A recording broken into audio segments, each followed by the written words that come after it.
സിസ് Maria. അപ്പോൾ എല്ലാവർക്കും പുതിയ വീഡിയോയ്ക്ക് സ്വാഗതം.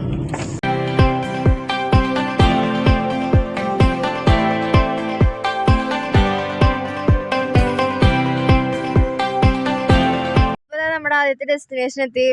സെന്റ് ഫിലോമിനസ് ചർച്ച് കണ്ടോ, അവിടെയാണ് ചർച്ച്. നമ്മളിപ്പോൾ ഒന്ന് ജസ്റ്റ് പള്ളിയിലൊന്ന് കയറാൻ വെച്ച ഒന്നാണ്. ആദ്യമായി പ്രാർത്ഥിച്ചിട്ട് ഇറങ്ങാന്ന് വിചാരിച്ചു. അപ്പോൾ ഇതാണ് നമ്മുടെ സെന്റ് ഫിലോമിനസ് ചർച്ച്. നമ്മുടെ ഏഷ്യയിൽ തന്നെ ഏറ്റവും ഉയരം കൂടിയ ഒരു പള്ളിയാണ് നമ്മളിപ്പോൾ ഈ കണ്ടുകൊണ്ടിരിക്കുന്നത്. ഇത് മൈസൂരാണ് സ്ഥിതി ചെയ്യുന്നത്. നമ്മുടെ മൈസൂർ സ്റ്റാൻഡിൻ്റെ അടുത്തായിട്ട് വരും.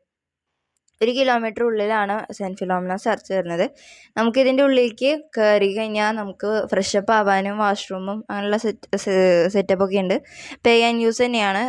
നല്ല ക്ലീൻ ബാത്റൂമും എല്ലാതൊക്കെയാണ്. ഞങ്ങൾ ഇവിടെ തന്നെയാണ് ഫ്രഷപ്പ് ആയിരുന്നത്. ഇവിടെ വീഡിയോഗ്രാഫി അലൗഡ് അല്ല. പിന്നെ നമ്മുടെ ബാഗ്, ചെരുപ്പ് അങ്ങനെയുള്ള സാധനങ്ങളൊക്കെ നമ്മൾ ഒരു ക്ലോക്ക് റൂമിൽ നമ്മൾ സൂക്ഷിച്ച് വെക്കുക. അങ്ങനെയാണ്. നമ്മളതിൻ്റെ ഉള്ളിലേക്ക് അങ്ങനെ ഒന്നും കൊണ്ടുപോകാൻ പാടത്തില്ല. അങ്ങനൊരു പ്ലേസൊക്കെയാണ്. ചെക്കിങ് മൊത്തം എല്ലാ ബാഗും നമ്മുടെ ഇപ്പോൾ ടൂറിസ്റ്റ് സ്പോട്ട് തന്നെയാണ്. എന്തായാലും നല്ല ഭംഗിയൊക്കെയാണ് മുന്നിൽ നിന്ന് ഫോട്ടോ എടുക്കാനൊക്കെ. അങ്ങനെയുള്ള ഇതിലൊക്കെ അതിൻ്റെ ബാഗുകളൊക്കെ നമ്മുടെ ഒരു ക്ലോക്ക് റൂമിൽ വയ്ക്കും. ഇവിടെ ഈ പള്ളിക്ക് ഒരു അടിപ്പള്ളിയും കൂടി ഉണ്ട്. അവിടെയാണ് സെന്റ് ഫിലോമിനയുടെ രൂപം വെച്ചിട്ടുള്ളത്.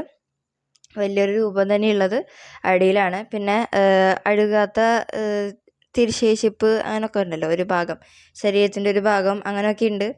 നമുക്ക് അടിപ്പള്ളിയിലേക്ക് പോയിട്ട് പിന്നെ നമ്മൾ ഇറങ്ങുന്നത് പുറത്തേക്കാണ്. പള്ളിയുടെ പുറത്തേക്കാണ് നമ്മൾ പോവുക. അടിപ്പള്ളിക്ക് പോകാനായിട്ട് പള്ളിയുടെ ഉള്ളിൽ കൂടെയാണ് വഴി. അത് കഴിഞ്ഞ് കഴിഞ്ഞാൽ നമ്മൾ ഇതൊക്കെ കണ്ടു കഴിഞ്ഞ് വരുമ്പോൾ നമ്മൾ പള്ളിയുടെ പുറത്തെത്തും. ഇവിടെ കുറേ അച്ഛന്മാരുടെ ഒക്കെ പേര് എഴുതി വെച്ചിട്ടുണ്ട്. വേണമെങ്കിൽ ഇവിടെ വന്നും പോയവരുടെ പേരുകളായിരിക്കാം, അറിയത്തില്ല. കുറേ അച്ഛന്മാരുടെ പേരുകളുണ്ട് കേട്ടോ. കുറേ വർഷങ്ങൾക്ക് മുന്നുള്ള പേരുകളുണ്ട്. പിന്നെ നമ്മൾ ഇവിടെ മതിലുമൊന്നും എഴുതാൻ പാടില്ല എന്നൊക്കെ എഴുതി വെച്ചിട്ടുണ്ട്. കുറച്ച് മനസ്സിലായുള്ളൂ. പിന്നെ ഉറങ്ങുന്ന മൗസേപിതാവിൻ്റെ രൂപമൊക്കെ ഉണ്ടായിരുന്നു.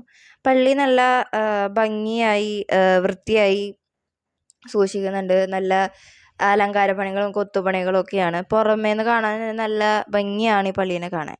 എല്ലാവർക്കും ഈ ഇഷ്ടം വിചാരിക്കുന്നത്. ഇഷ്ടപ്പെട്ടാൽ ലൈക്ക് ചെയ്യുക, ഷെയർ ചെയ്യുക, സബ്സ്ക്രൈബ് ചെയ്യുക, കമൻറ്റ് ചെയ്യുക, ഫ്രണ്ട്സിനൊക്കെ ഷെയർ ചെയ്ത് കൊടുക്കുക. See next video. ബൈ.